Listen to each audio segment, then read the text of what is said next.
Hi, how to use a file name blocker in Batch and Print Pro 2026 or above. So what this does is when you add certain files to the list, so if you add all these files here, you see the message blocked. So I don't want those to print. So any files that come into say a hot folder, if it matches that type of file name, then it stops it from printing. So for example, you might get something like a PDF and a text file, but you might not want to print the text file. This way, it's a good way of blocking files. Also with emails, sometimes you get little images like signatures and things like that, which you don't want to print all the time.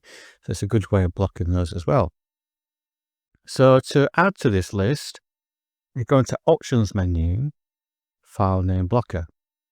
In here, you can have full file name or part of the file name and then match that. So in this example, it's match picture, which is the last file here, which is blocked there. So if I want to add a new one, I can just do .csv. So any CSV files that come in. So for this one example, it will block it. So it won't actually print it. Now you can activate or unactivate. That's say if you just want to print normally without blocking any files, you can just unactivate it and then print those. Otherwise, just activate it and it will block any of those file names. And it's that simple to use. So if I just clear this off now, clear all, I can see that if I put a CSV file in, I can see it's blocked. So any other type of file will be fine. And it saves this for when you reload the software up.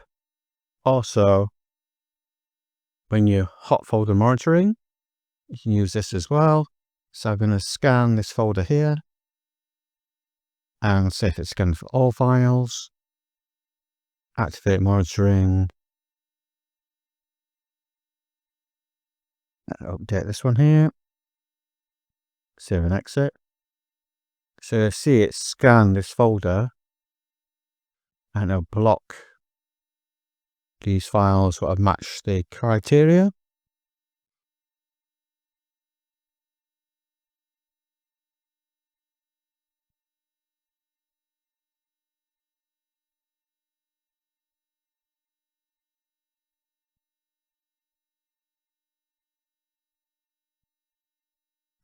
And that's it. Give it a try.